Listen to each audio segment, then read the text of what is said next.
We feel the loving presence of God around us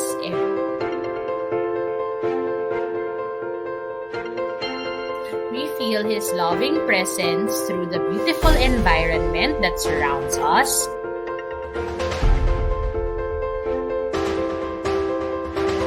and even through the loving relationships we have with our family.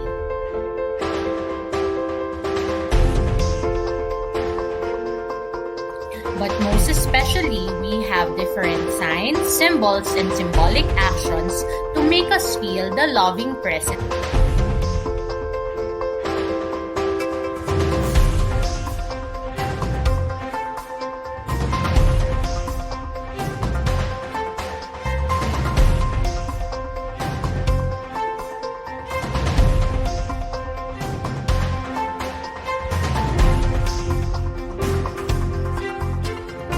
But wait, let us not forget that Jesus Christ is the greatest symbol of God's love.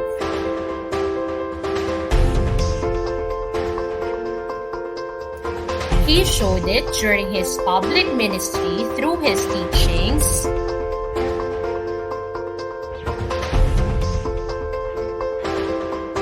healings, and miracles.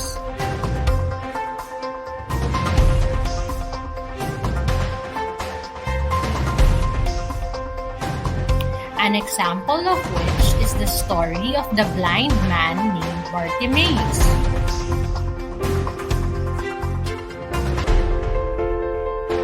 Now let me check if you can still remember this story. What is Jesus calling us to do in this gospel story?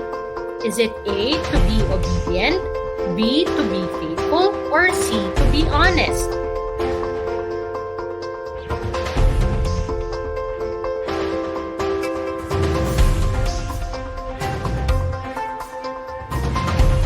The correct answer is to be faithful.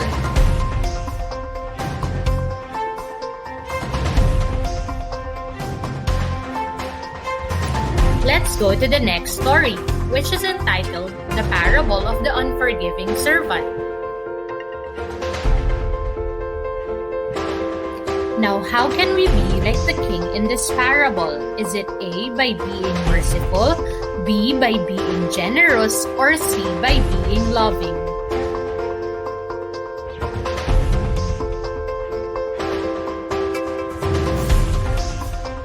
The correct answer is by being merciful.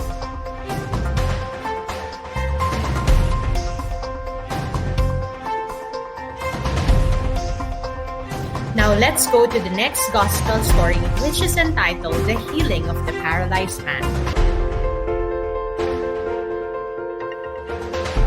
In this gospel story, why did the friends of the paralyzed man help him to be healed?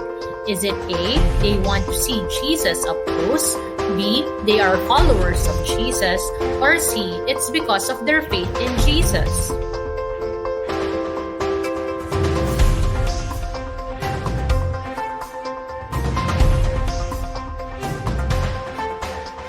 The answer is C, it's because of their faith in Jesus.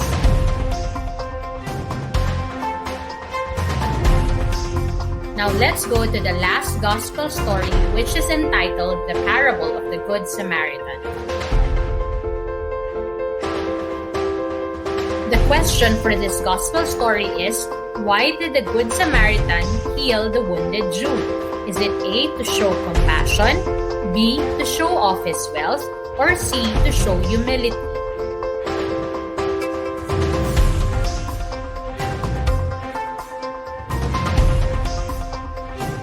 The correct answer is to show compassion.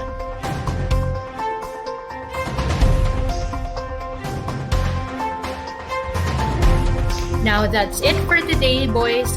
Always remember that Jesus came here on earth to show us what unconditional love truly means.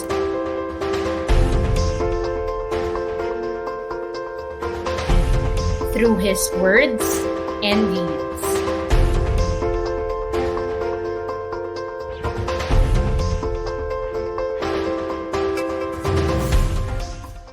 Created using Powtoon.